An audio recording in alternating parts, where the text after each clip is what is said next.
Well, good morning and welcome back to Built on the Rock. We have some repair work we have to do. I made a huge mistake.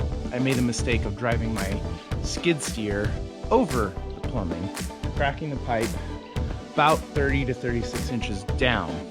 I've got a post-tension slab here. My post-tension cables are well clear of this pipe.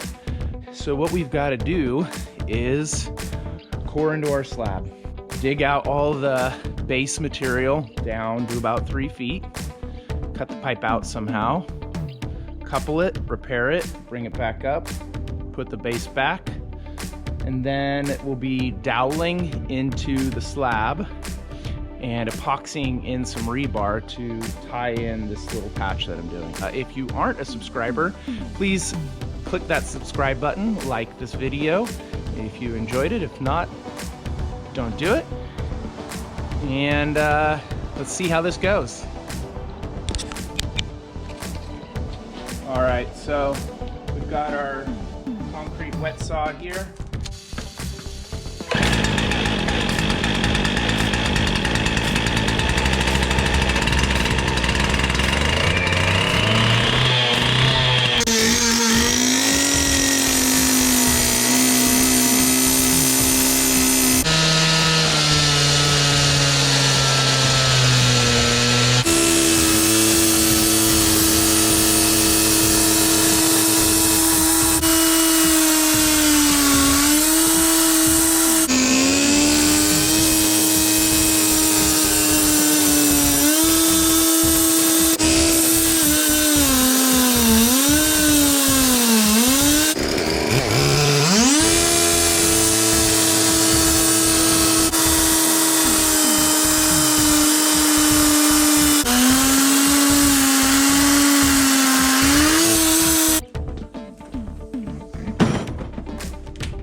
All right, now that I've got that out,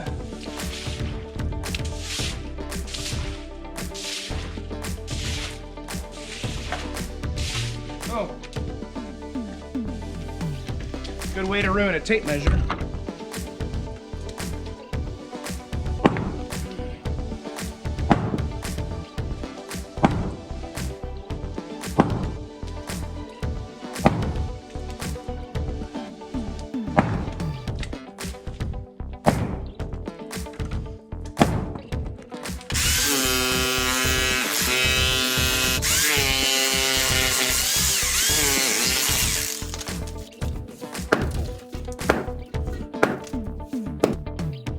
Now begins the process of clearing the hole out. So I just took this bar to loosen up the caliche and then pulled it out handful by handful.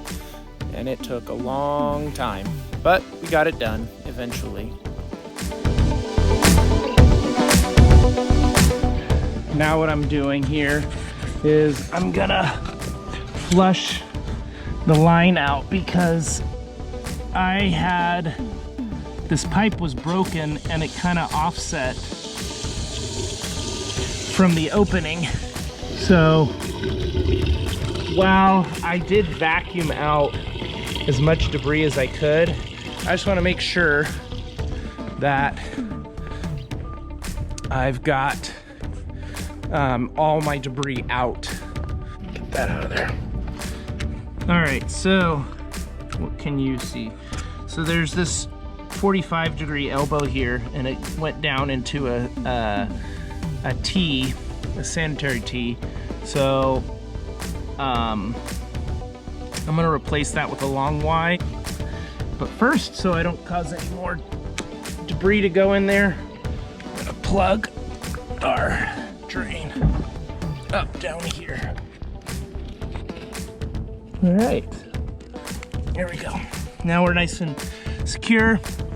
So this is almost 3 feet down from the top of the slab. It's not fun to work in here.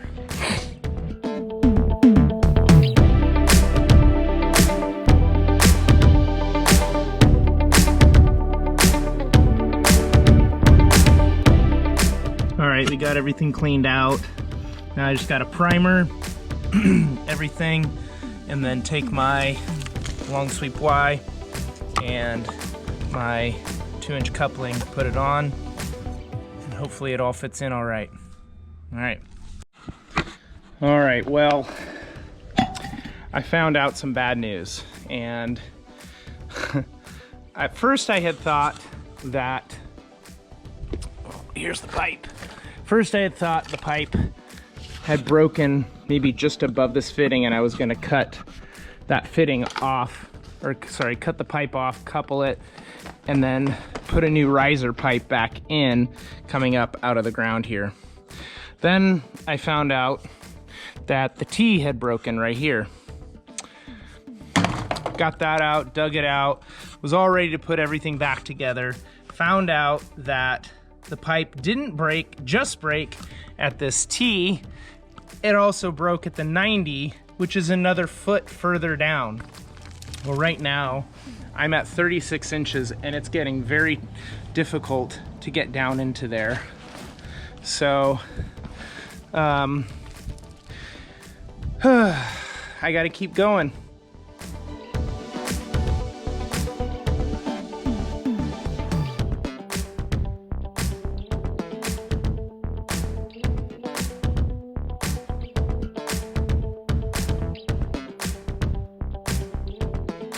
Well, guys, I've got my pipe cleared all the way up to the fitting here, and my pipe broke off flush with the elbow. All right, well, as you all have seen, we've been working on digging up this pipe that I cracked with my skid steer, and I keep finding cracked pipes, so I'm not going to leave anything to question anymore. I'm going to get this bore scope. We're going to stick it down in our pipe down there and verify that we don't have any further cracks. Let's see what we got. Well, the fun just keeps going. Let me show you what I got. All right. So, down 4 feet. Here we go back out. There's the slab coring down. There's my original spot where I thought the pipe was broken, right around here, this top section. But now we move all the way down there and find out there was a little rock it was sitting on and it cracked that pipe. We gotta get in there and fix that. Well, this has been loads of fun. So, my recommendation to y'all, if you have the opportunity to use a skid steer on a slab that's been poured with plumbing pipes that you might hit or break, just don't do it. Or be so cautious that there's just no way you could possibly hit it.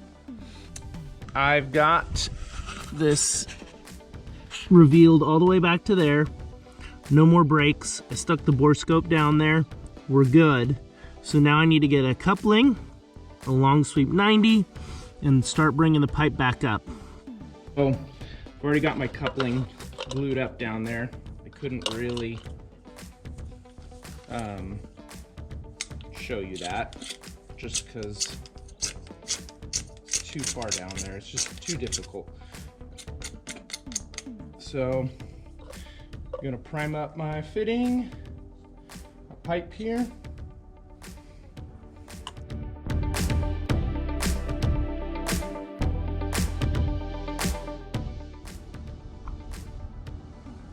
Sure I got enough glue on it. Get it on my jacket, that's all nice. Yes. When you do PVC, you gotta make sure to hold it. ABS will do this a little bit too, but it seems like not as much as PVC, where it'll want to push out and it'll completely push the fitting out. On some of the 4-inch diameter pipes I had, I put one in and I walked away and it just went bloop, popped right out. All right, that didn't take too long. So I've got my coupling, my 90 glued in.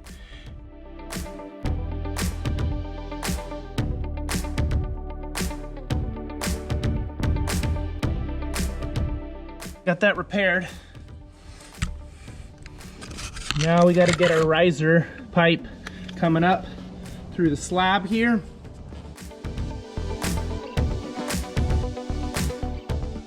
gluing my fitting down here. Nice and a little thick like.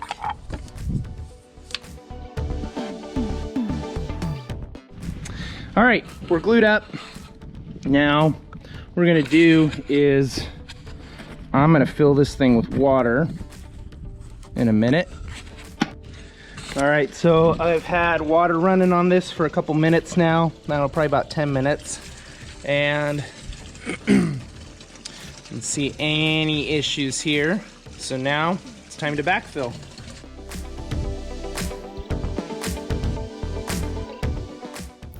I realized here that this pipe doesn't line up exactly centered under the wall that I had, so I needed to move it just ever so slightly. The 45s are getting it just, I really only needed to move it like an inch, but I used that to do what I needed there, and we were all good.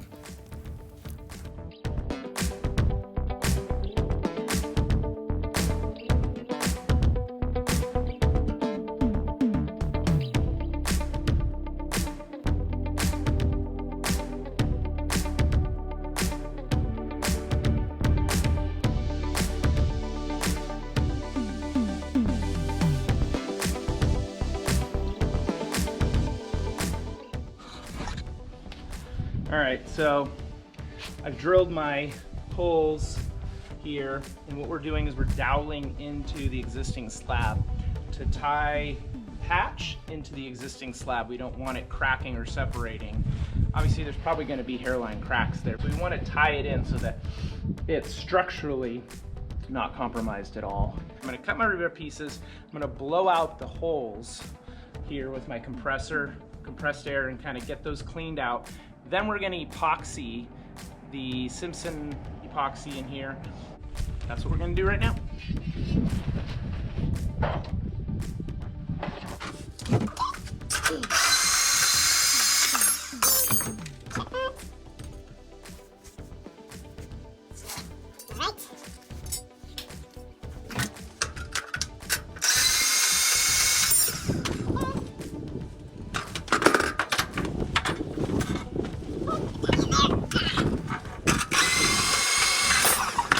That thing for cutting metal, rebar, oh, awesome.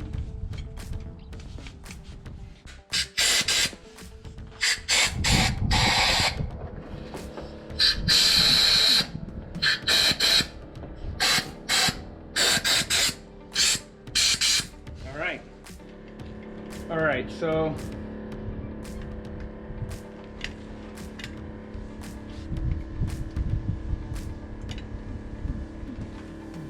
got our epoxy here, and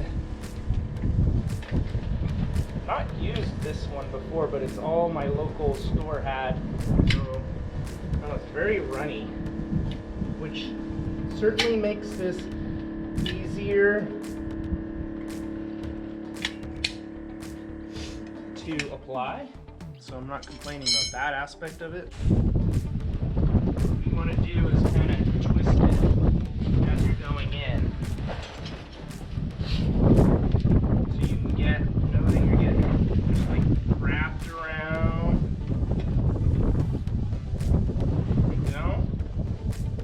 You want to see it oozing out too. It's important that you know you've got good amount of material in there. Now, this isn't being inspected, so I don't have anybody here having to check on this, but some jurisdictions, are going to require possibly that you do this while somebody is present to know that it's been done correctly.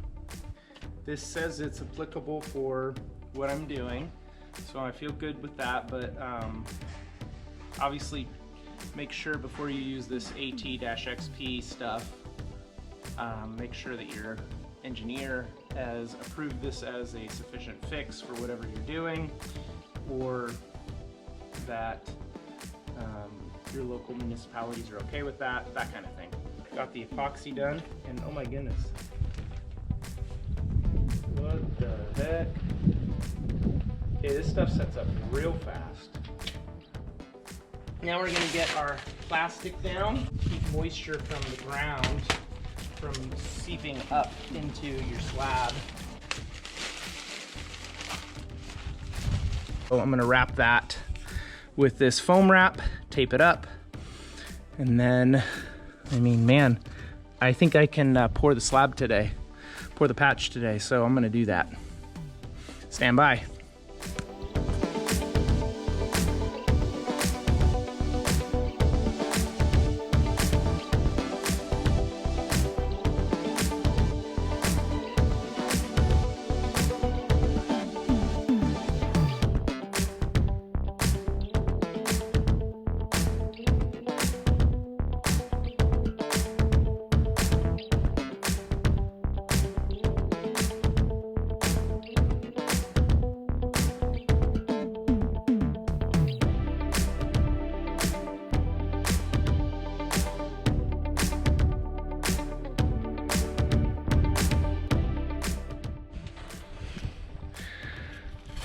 All right, well, to recap,